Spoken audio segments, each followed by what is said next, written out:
Star Wars has not released a single movie in over 5 years because of the insane damage that the sequels did to the franchise, so today I am going to rank the top 5 Star Wars movies that Disney needs to make if they want to revive their fan base. Like, I'm telling you bro, if Disney were to make any of these movies, they would literally be printing free money, which is something that their upcoming Rey movie is not gonna do. The first Star Wars movie that Disney needs to make is a non-canon Starkiller movie. Hear me out for a second. This is the only movie on this list that I believe shouldn't be canon, and it's for a couple of different reasons. First off, at this point in the Star Wars lore, it would be almost impossible to fit Starkiller into canon without some crazy retcons, because most of Vader's life and story has already been accounted for in his comics, some canon games, the movies, and shows, and trying to fit Starkiller in between all these stories of Vader would be very tedious. Like, it's definitely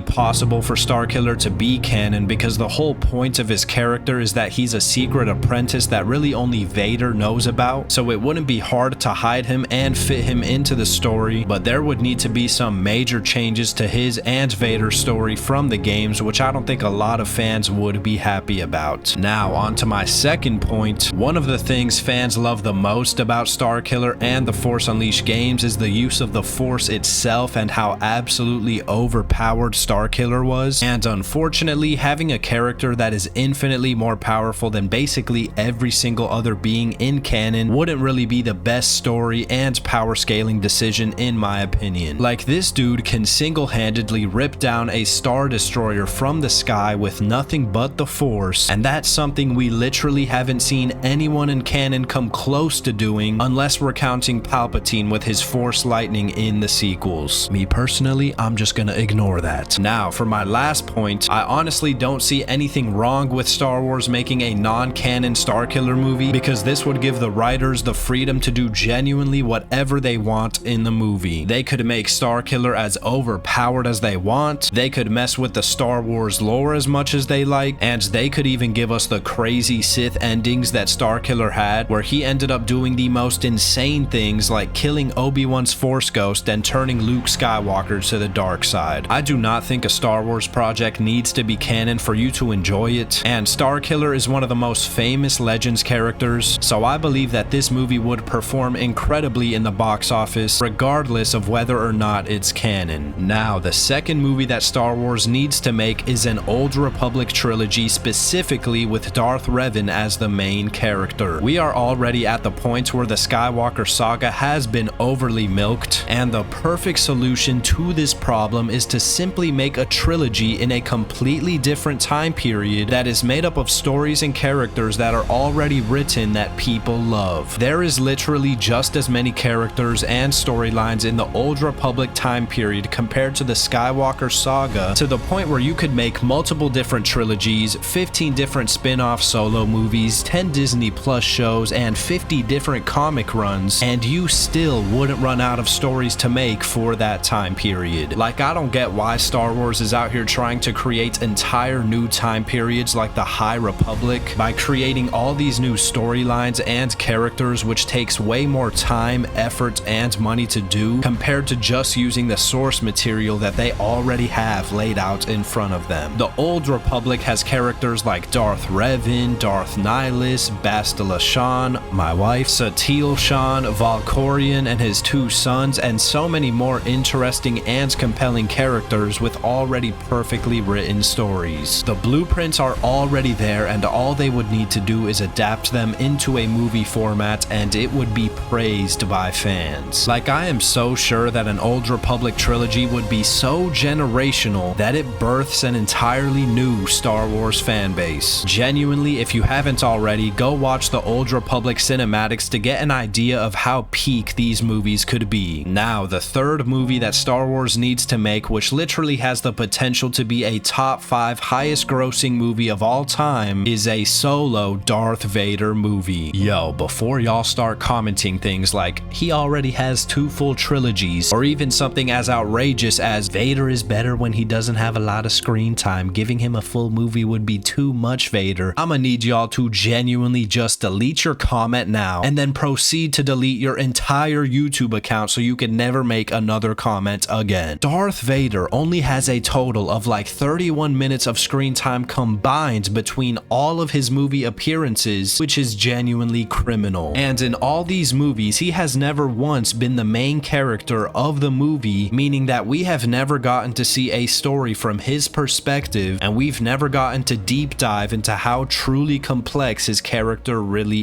is. Like, for example, the Darth Vader comics show how truly incredible a story focused on only Vader could be. I've read all his canon comics, and I can confidently say that they are a top 5 project in all of Star Wars canon, and this is including all the movies, shows, games, and anything else. And all Star Wars would have to do for a Darth Vader movie is adapt these comic storylines into a movie. Once again, the stories and the blueprints are already perfectly laid out for Star Wars, and all they would need to do is convert it into a movie format. It is that simple. Like, imagine getting to see Vader going on his first couple missions in his new suit to hunt down Jedi that survived from Order 66, or getting to see him pull off insane force feats like surviving under lava, taming powerful beasts, and blowing up ships and AT-ATs like it's nothing, or even just getting to see the absurd missions that Palpatine would have Vader going on daily. Like, there are genuinely so many incredible moments in his comics, to the point where I could sit here for hours going over all of them. To list just a couple of my favorites, there's the time when Darth Vader enters the Dark Dimension and kills the entire Jedi Council. There's this iconic panel of Vader saying he's only surrounded by fear and dead men. There's the time when he visited Padme's grave. There's the moment when he found out about Luke Skywalker. And then we have this moment here where Darth Vader is riding a black horse and then proceeds to jump off of it towards a shark Godzilla type creature who can shoot beams of energy, and Vader ends up slaying it. Just look at how beautiful this panel is and tell me this wouldn't be the coolest thing to see on the big screen. For a company like Disney that loves money more than anything else in the world, a Darth Vader movie is the single easiest bag that they could possibly ever have, and if they straight up just copy the stories in the comics, it could easily be the best Star Wars movie that has ever been released. I don't care what anyone says, a Darth Vader solo movie needs to happen, and if you agree, I'm gonna need you to hit that like and subscribe for your boy. Now, the fourth movie that Star Wars needs to make, which is definitely the most underrated choice of the 5 in this video, I got a General Grievous origin story movie. Even though I don't think this movie could fully revive Star Wars like all the others in this video, because I don't think it could make as much money as all the other movies, this is still a movie that I truly believe needs to be made regardless of how it performs. Grievous has one of the most interesting backstories in all of Star Wars, and getting to see how the honorable Kaleesh male warlord was manipulated, taken advantage of, and created into a deadly Jedi killing machine due to Palpatine's plans would be incredible. I also think Grievous was treated pretty badly as a character in the Clone Wars, and he didn't really get to do much in Revenge of the Sith, but a solo Grievous movie would give us the opportunity to finally see him in his prime, just like we got to see him in the original 2D Clone Wars show where he was terrifying. It could also show us the moments when Mace Windu crushed his heart and gave him his iconic cough. It could show us some of his training with Count Dooku, and it could also show us more about what truly is going on inside his head. But for the last and final movie that I believe could revive the Star Wars fanbase, possibly even more than a Darth Vader solo movie, is a Luke Skywalker movie of him in his prime after the original trilogy. The sequels ruined Luke Skywalker's character greatly, but all that damage was forgotten when we got to see Luke Skywalker pull up in the Mandalorian Season 2 finale, and when we saw him training Grogu. Now imagine those two moments, but for an entire movie. We could see him reaching his full potential and becoming the Grand Master of the new Jedi Order, and Star Wars could adapt a lot of the very cool storylines that Luke has in Legends, but just slightly tweak them to fit the canon storyline. There's the Thrawn storylines that Luke was a part of that I believe Dave Filoni is already trying to do in canon. There's the Yuzong Vong storylines, which I've heard are amazing, and there's also the Abeloth storyline, who is the mother of the Mortis gods that Luke was a part of as well. Luke Skywalker is the face of Star Wars, and a movie about him in his prime, if done correctly, could unite and revive the entire Star Wars fan base on its own.